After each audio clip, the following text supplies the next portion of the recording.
Assalamualaikum warahmatullahi wabarakatuh. Nama Diadurin Mahmudah, Prodi PGMI 6, nomor absen 2. Tugas mata kuliah MPP. 1. Jelaskan masalah dalam penelitian. Pada dasarnya, penelitian itu dilakukan dengan tujuan untuk mendapatkan data yang antara lain dapat digunakan untuk memecahkan masalah. Untuk itu, setiap penelitian yang akan dilakukan harus selalu berangkat dari masalah, seperti yang dinyatakan oleh Emory pada tahun 1985, bahwa penelitian murni maupun terapan semuanya berangkat dari masalah. Hanya untuk penelitian yang hasilnya langsung dapat digunakan untuk membuat keputusan. Jadi, setiap penelitian yang akan dilakukan harus selalu berangkat dari masalah. Walaupun diakui bahwa memilih masalah penelitian sering merupakan hal yang paling sulit dalam proses penelitian, menurut Taxman pada tahun 1998. Oleh karena itu, menemukan masalah dalam penelitian merupakan pekerjaan yang tidak mudah, tetapi setelah masalah dapat ditemukan, maka pekerjaan penelitian akan segera dapat dilakukan. Selanjutnya, sumber masalah. Masalah dapat diartikan sebagai penyimpangan antara yang seharusnya dengan apa yang benar-benar terjadi, antara teori dengan praktek, antara aturan dengan pelaksanaan, antara rencana dengan pelaksanaan. Menurut Stoner tahun 1982 mengemukakan bahwa masalah dapat diketahui atau dicari, yaitu 1. Apabila terdapat penyimpangan antara pengalaman dengan kenyataan. 2. Apabila terdapat penyimpangan antara apa yang direncanakan dengan kenyataan. 3. Adanya pemaduan. 4. Yaitu kompetisi. Selanjutnya yaitu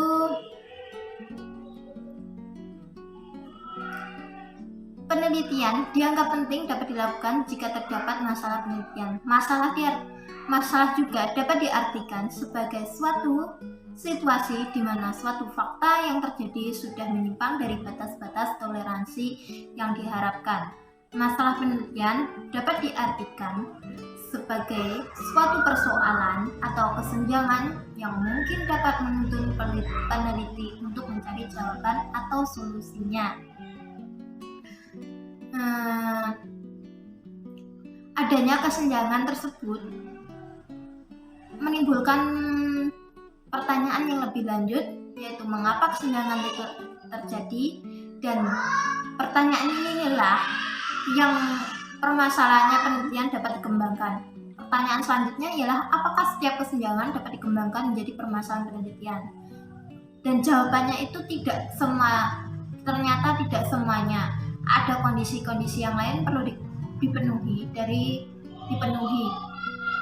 Nah, dari rangkuman tersebut kita dapat mengetahui bahwa dalam melakukan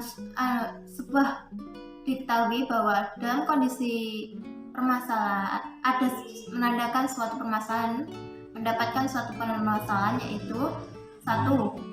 Adanya kesenjangan dari yang seharusnya teori maupun fakta empirik temuan penelitian terdahulu dengan kenyataan sekarang yang dihadapi. 2. Dari kesenjangan tersebut dapat dikembangkan pertanyaan mengembangkan kesenjangan itu terjadi.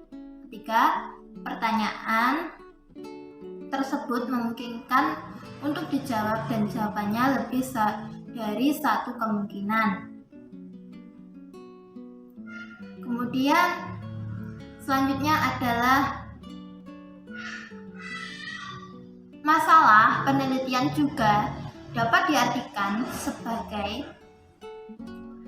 suatu persoalan atau kesenjangan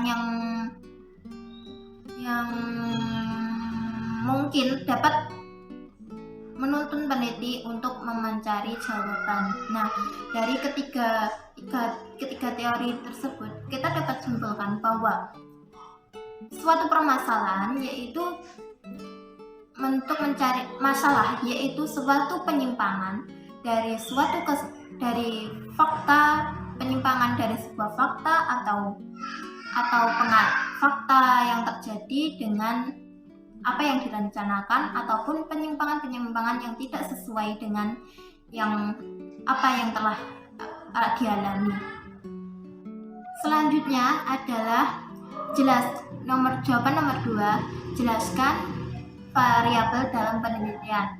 Variabel penelitian pada dasarnya adalah segala sesuatu yang berbentuk apa saja yang ditetapkan oleh peneliti untuk dipelajari sehingga diperoleh informasi tentang hal tersebut, kemudian ditarik kesimpulannya.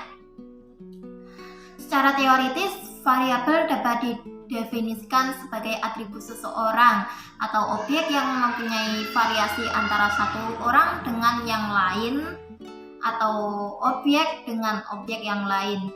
Menurut Hatch dan Farhadi 1981, variabel juga dapat merupakan atribut dari bidang keilmuan atau kegiatan tertentu.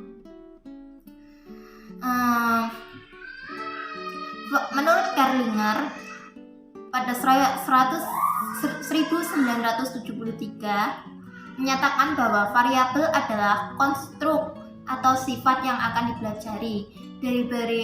Diberikan contoh misalnya tingkat aspirasi, penghasilan, pendidikan, status sosial, jenis kelamin, golongan gaji, produktivitas kerja, dan lain-lain. Di bagian lain, Karlinger menyatakan bahwa variabel dapat dikatakan sebagai suatu sifat yang diambil dari suatu nilai yang berbeda, yaitu different values. Dengan demikian, itu merupakan suatu yang bervariasi. Selanjutnya, menurut Kaider pada tahun 1981 menyatakan bahwa variabel adalah suatu kualitas atau qualities di mana peneliti mempelajari dan menarik kesimpulan darinya.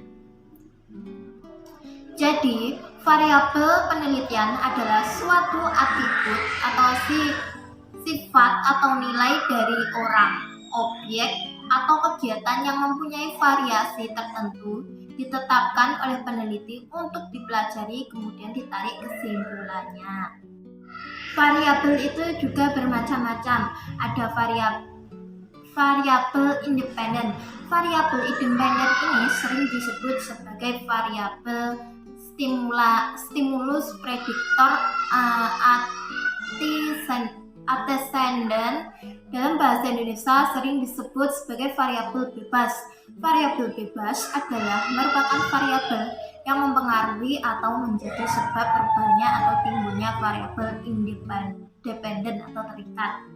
Kemudian yang selanjutnya ada variabel dependen, sering disebut sebagai variabel output kriteria atau konsekuen. Dalam bahasa Indonesia sering disebut sebagai variabel terikat. Variabel terikat merupakan variabel yang dipengaruhi atau yang menjadi akibat karena adanya variabel bebas. Yang ketiga selanjutnya ini ada juga variabel moderator. Variabel moderator ini adalah variabel yang mempengaruhi atau memperkuat dan memperlemah hubungan antara variabel independen dan variabel dependen. Kemudian selanjutnya variabel intervening. Dalam hal ini menurut Taxman 1988 menyatakan intervening variable is that factor that theoretically affect the observed phenomenon but cannot be seen, measured or manipulated. Variabel intervening adalah variabel yang secara teoritis mempengaruhi hubungan antara variabel independen dengan dependen menjadi hubungan yang tidak langsung dan tidak dapat diamati secara dan diukur. Variabel ini merupakan variabel penyela atau antara yang terletak di antara variabel independen dan dependen, sehingga variabel independen tidak langsung mempengaruhi perubahannya atau timbulnya variabel dependen. Selanjutnya yaitu variabel kontrol. Variabel kontrol itu adalah variabel yang dikendalikan atau dibuat konstitusi sehingga pengaruh variabel independen terhadap dependen tidak dipengaruhi oleh faktor luar yang tidak diteliti. Variabel kontrol sering digunakan oleh peneliti bila melakukan penelitian yang bersifat membandingkan. Nah, cukup sekian dari penjelasan jawaban dari dua pertanyaan tadi, dan mohon maaf kalau ada salah pengucapan atau salah pembacaan teori, saya mohon maaf.